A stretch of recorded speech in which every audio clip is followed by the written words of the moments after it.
Salut, c'est Trado, content de vous retrouver pour la mise à jour de l'indice parisien. On commence comme d'habitude par les données mensuelles, celles qui nous permettent d'investir pour le moyen et pour le long terme. Je vous rappelle que tous les week-ends, je publie une vidéo où j'aborde les analyses de long terme et surtout les points d'entrée qu'à titre personnel je privilégie pour mon portefeuille. Vous pouvez vous en inspirer si vous le voulez. C'est la vidéo hebdomadaire du week-end. Et donc la tendance est toujours haussière. Regardez le nuage qui croît, regardez le canal ascendant qui monte, regardez les retours et les rebonds sur les supports, à savoir la moyenne mobile à 20 mois et les 5070 ici correspondant à cette zone solide. Maintenant, on l'a dit et je le répète parce qu'il y a toujours des petits nouveaux qui nous rejoignent. On est en train de payer le turtle soup, enfin payer pas au sens des traders qui veut dire acheter, mais payer au sens commun. On est en train de baisser parce qu'on a eu une alerte au turtle soup. Ici, je vous renvoie au tutoriel que j'ai mis dans l'article du jour, où vous verrez comment fonctionne le turtle soup. Et normalement, l'alerte au turtle soup ne sera donnée que lorsqu'on aura dépassé les plus hauts du mois dernier, à savoir les 5660 et quelques. En données hebdomadaires, c'est la même chose. La tendance n'est pas baissière, elle est plutôt neutre à haussière au regard de ce nuage Ishimoku qui monte. Maintenant, pas au regard de la M20, puisque la M20 ne prend pas de direction claire, elle est globalement en train de dériver latéralement. Mais là aussi, on a eu une alerte. Cette alerte prend la forme d'une vague de Wolf. Là aussi, j'en ai beaucoup parlé. Je vais vous épargner les redites. J'ai mis un tutoriel. Et comme pour le Turtle Soup, ça fait l'objet des modules de formation que vous pouvez vous procurer si vous voulez vous entraîner avec des exercices dans le pack Tutrado. 1, 2, 3, 4, 5 et pourquoi pas 6 à 5046 et voire même un contact avec la ligne 1,4 ici vers 4880. On verra. Pour l'instant, c'est pas très beau.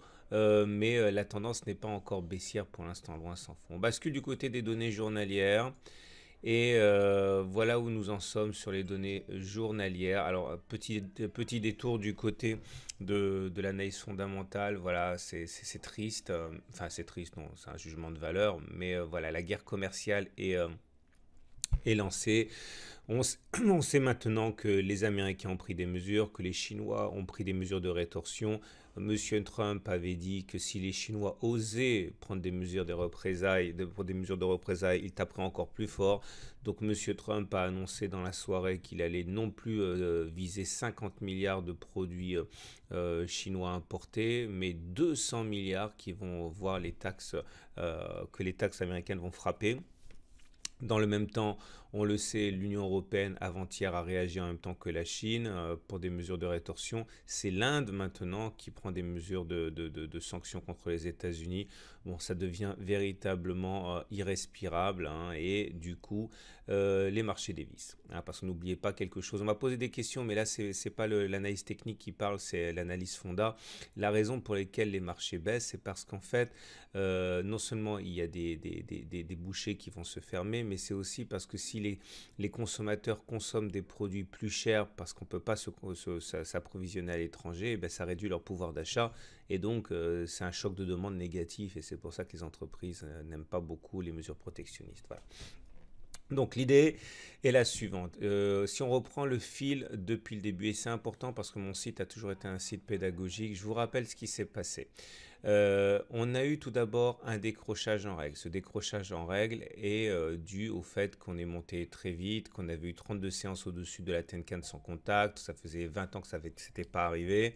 Et encore plus puisque je n'étais pas remonté au-delà. Et j'avais annoncé, mais je n'étais pas le seul, tout le monde l'a dit, que la correction allait forcément venir et que ça appelait une correction. Le premier décrochage a eu lieu le 21 mai. Suite à ce décrochage de 21 mai, on a formé un gap.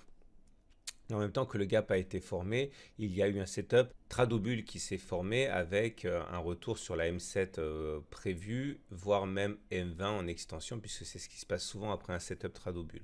Donc la hausse était plus ou moins prévisible.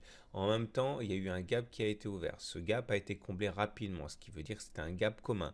Les gaps communs, vous le verrez à l'expérience, forment très souvent des signaux qui alertent sur la formation d'une dérive.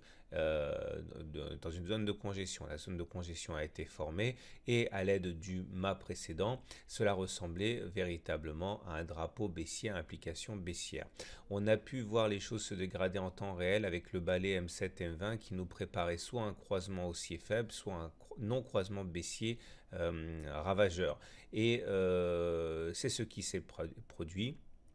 Et en ce sens, la sortie par le bas n'est pas surprenante. Et je vous rappelle qu'on avait déjà la possibilité d'envisager cette issue au regard de la fourchette d'Andrews qui avait été tracée et qui milite pour un retour sur les 50% de Fibonacci aux alentours de 5346, voire même la médiane de la fourchette d'Andrews qui rallie dans 80% des cas. Il y a des exercices sur tout ça, l'information intégrale aux alentours de 5332.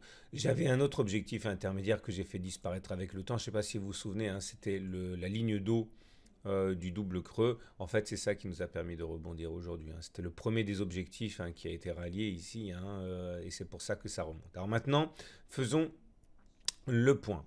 On le sait, la baisse a de bonnes chances de continuer. Mais là, dans l'immédiat, on a une bougie qui est assez encourageante. Cette bougie intéressante, elle est marquée par une longue mèche basse qui montre les rachats à bon compte.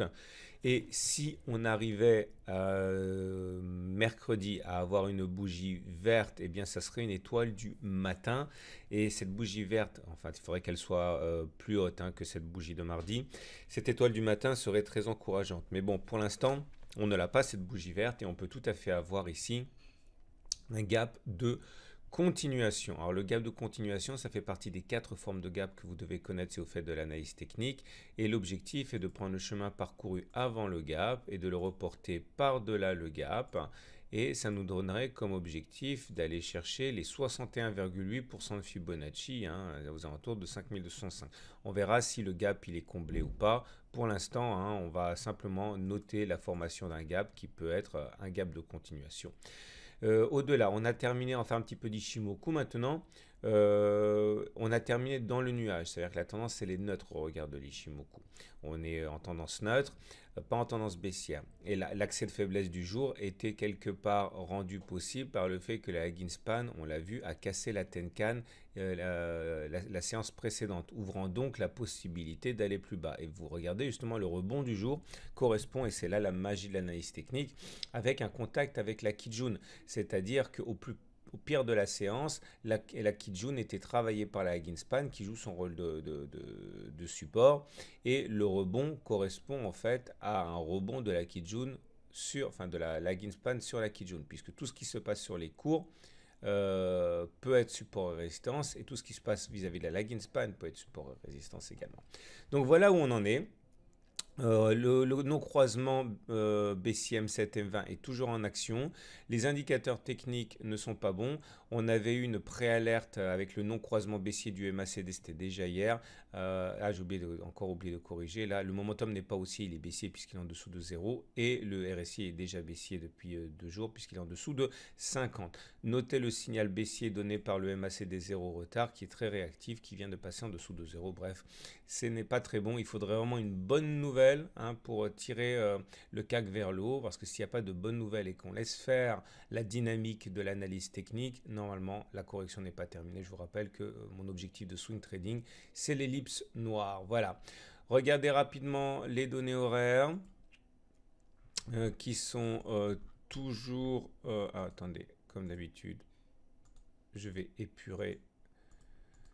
En fait, je réponds également à une question qu'on m'a posée. Pourquoi est-ce que je travaille avec quasiment rien sur les données horaires? Parce qu'en fait, tout le travail de l'analyse technique se fait en amont. Après, quand on est en phase de trading, support, résistance, un indicateur technique, ça me suffit, hein. Une fois que j'ai vu où c'était susceptible d'aller.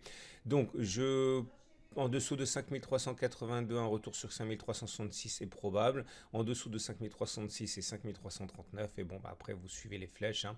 Tout est là. Voilà. Je vous souhaite une très bonne journée. Je vous remercie pour les messages que vous m'envoyez pour m'encourager à continuer. Je suis vraiment ravi de voir que c'est une aide qui est appréciée de votre part. Donc, n'hésitez pas à recommander mon travail à ceux qui découvrent l'analyse technique, hein. Ça pourra sans doute également les aider. Bonne journée, à demain pour la mise à jour.